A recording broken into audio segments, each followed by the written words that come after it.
Our boy Ash Ketchum really did it. He became the strongest like no one ever was. But I would argue that the team that he used to get there wasn't the best that it ever could be. Like, sure, going through the logic of fake anime power scaling his journeys, the journey starts today. Team would mop the floor with any of his older Pokemon, but should they really?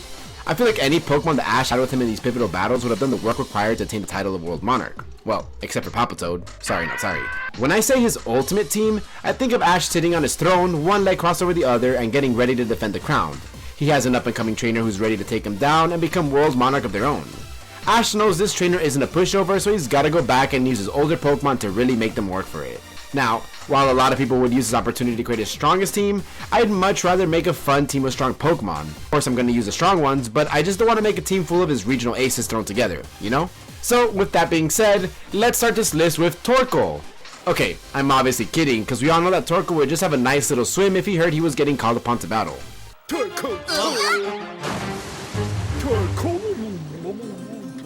The first Pokemon that I'd actually like to see him use is Snorlax. Now, Snorlax is definitely considered to be one of his top 3 Pokemon from the original series, and arguably up until the Diamond and Pearl series, and so I really want to add him to the team.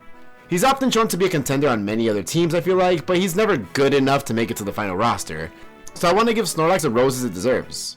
We all know its amazing feats like being the only Pokemon Ash has ever recalled for a gym battle, or the fact that Ash used it in both the top 16 and the top 8 of the Silver Conference, or when a 2v1 Greedo of the Battle Frontier despite the type disadvantage. It has been shown time and time again to be such a resilient fighter despite not having much experience. It always shows up in battle and knocks out a Pokemon or two before getting its well-earned rest. And who knows, maybe with Ash being a World Monarch, maybe he's able to give it some soup, which I'm sure it wouldn't mind drinking, and then letting it grow even bigger into G-Max. I made sure to mention Snorlax first, so that after the spotlight he can get a nice good post-work nap. Okay, his second member is actually gonna shock you. I want to pick one more Pokemon from his original series team, as those are the Pokemon that realistically he should have the biggest bond with. And with that, we're gonna add subscribing to this channel as the next Pokemon. It's free and helps support the channel. But in all seriousness, let's add Pikachu to his team. I mean, it's kind of a no-brainer to add what is probably the strongest Pokemon in the world to his ultimate team. There's no world in which Ash would choose to have an important battle where he wouldn't have his best buddy on his team. Well, unless he's battling his childhood friend in the top 16 of the Silver Conference, but that's another story. Pikachu has shown up time and time again in several times of need for Ash, defeating Brandon's Red Ice, tying with Tobias' Latios, or even defeating the undefeated Charizard that belongs to Leon. Ash knows when push comes to shove, Pikachu will always shine in the moment and come up clutch. Pikachu has the opportunity to go Gigantamax, the regular kind and the full belly kind, but he also gives Ash access to Z-moves, which is something that only he can truly do in the big stage, being Alola's first regional champion, largely in part because of it. Actually, total side note, but it'd be really sick to see Ash having some sort of Z-move battle off against another trainer. One thing I'd like to do is make his team diverse, and what better way to do that by having as few types overlap as possible. You hear the music, you know exactly who's going to be the next, and that would be the unique Dark Water Pokemon that Ash has a powerful bond with. Give it up for Ash Crawdont! Sorry, Greninja fans. Alright, well, Ash Greninja is another no-brainer for his ultimate team, and I would be disappointed in myself if I didn't add it. For one, he would have access to Mega level Pokemon without the need to use up his Mega Evolution. At least, I guess that's how that would work. And this allows Greninja to be able to go toe-to-toe with any of the strong Pokemon that would be appearing in the Masters 8, and secure Ash at least a knockout. We know how strong this thing could be when it puts in the work, and besides a notable loss, it has always been a star in battle. Its dual typing gives it even more type coverage and unique resistances that would definitely help, and hell, being dark type would allow it to avoid Prankster if that ever came up. I've known this for like 5 years and I still get tripped up about it to this day. It has all the makings to be one of and arguably the strongest Pokemon for Ash, but of course it's too busy doing its lawn mowing business. But in this hypothetical team, Ash is able to call on this beast whenever he wants to. Up next we have a personal choice, and that's going to be Sceptile. Sceptile is hands down Ash's strongest grass type, and again is something we need to consider when making his team.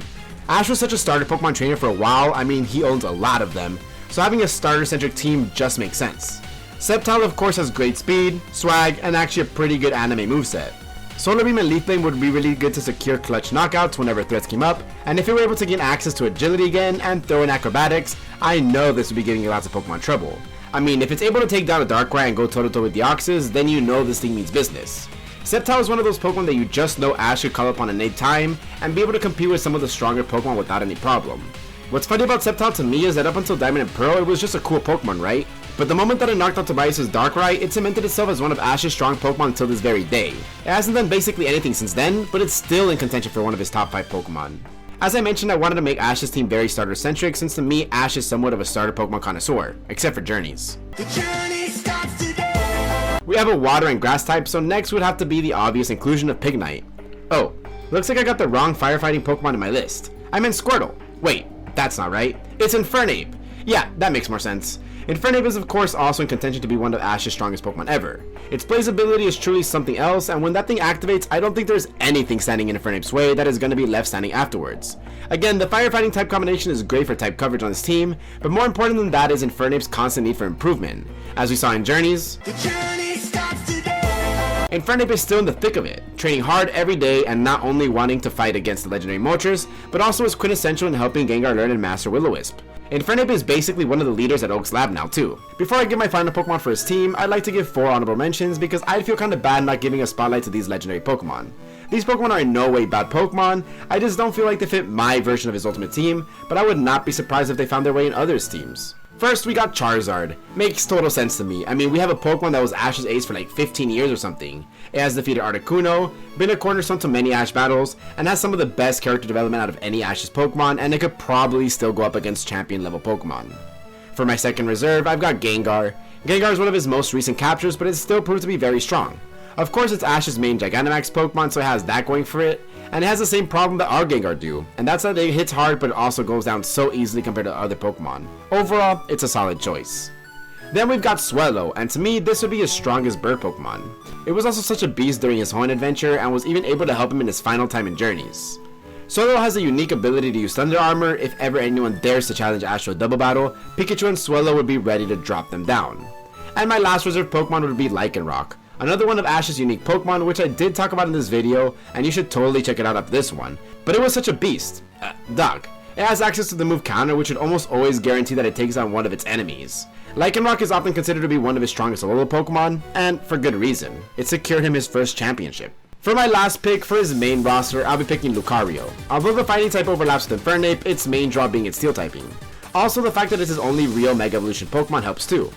I would absolutely pay to see both Lucario and Greninja having that mentor and mentee vibe in a double battle with each other, firing off a huge Water Shuriken and Aura Sphere together to get the final knockout. This, or Lucario comes in after Greninja gets knocked out and gets an anger boosted Mega Evolution and just goes ballistic on the opponent. Lucario has good enough type coverage, and as we've seen before, he's got that dog in him to really make him one of Ash's best Pokemon ever. And there you have it, my ultimate team for Ash Ketchum. What would your ultimate team look like, and which Pokemon would you have in your 4 reserves? Let me know. And just like the final season of the Pokemon anime with Ash Ketchum in it, make sure to make it ultimate.